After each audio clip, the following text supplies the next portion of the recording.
Whenever you're dealing with an apologist for Islam, or even a Muslim, and you bring up jihad, almost immediately they kick back to you, well, what about those terrible Crusades? Why, they're the moral justification for jihad. I mean, we're just as bad as they are, so let's not talk about jihad, okay?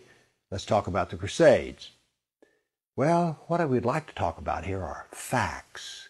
And it turns out I sat down and put together some work, and I created a database of some 548 battles that Islam fought, jihad battles against classical civilization. And this aren't even all the battles. It really doesn't say much about Africa and India, Afghanistan and all that. It's primarily the battles against the classical civilization of Rome and Greece.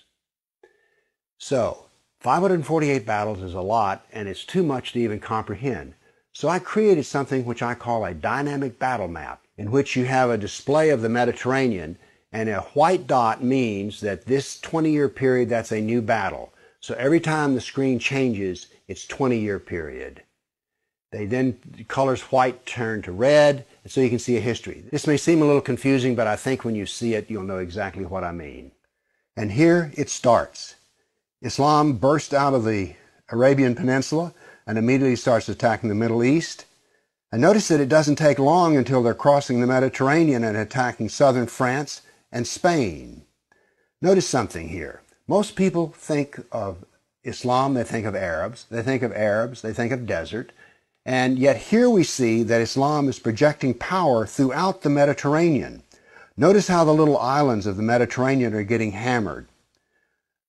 The navy of Islam would attack coastal towns, kill, rob, rape, and then take slaves.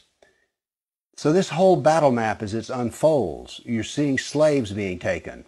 Over 1 million slaves were taken out of Europe into the Islamic world. That's something you don't think about much, but it's absolutely true. There were over 200 battles fought in Spain alone. And we also see, however, on the east coast in Turkey, that Islam is trying to break into Europe. Now, what's going to happen is, in Spain, this ongoing fight that lasted for 400 years, the Christians are going to push back the Muslims. But now then, what has happened over in the east is that Constantinople has fallen, and now then Eastern Europe is getting hammered. The jihad now comes to Eastern Europe. It's pushed out now of Spain. Northern Africa is now completely Islamic. The Middle East is completely Islamic. This is all jihad, relentless jihad. And why is it so relentless? Well, Muhammad was relentless in his jihad. And these people are good students of Islam, and so it's against the kafir, on and on. It was traditional that when the Sultan came to power, the brand new Sultan, he would immediately try to launch new wars, because he was going to be noted in his Islamic history as to how well he fought against the kafir. So that's what the jihad looked like over that time period, 548 battles. But remember, when you bring up jihad, people want to bring up the Crusades. So I also prepared a dynamic battle map of all the offensive raids of the Crusaders. Let's watch it and make a comparison. And so it begins. The Crusades enter into Turkey and the Middle East. Battles go on, but aren't there far fewer than you thought there might be? And here we go. The last battles are fought, and that is the end of the Crusades. So now then we can talk about some facts. Yes, there were Crusades, but notice they ended centuries ago, and jihad is being practiced today. Jihad has been with us for 1,400 years. There is no comparison between jihad and the Crusades, certainly not a moral comparison.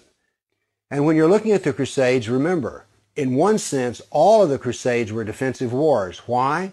Well, as we saw on the first jihad map, it was Islam that came out of Arabia and conquered the Middle East, a Christian Middle East.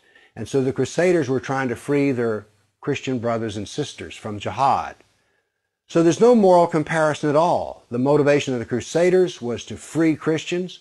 The purpose of jihad is to enslave the kafir. So the next time you hear somebody talk about, oh, those dreadful Crusades, you've seen some facts about the matter. Why don't you pipe up and tell them you know, you don't really know the matter.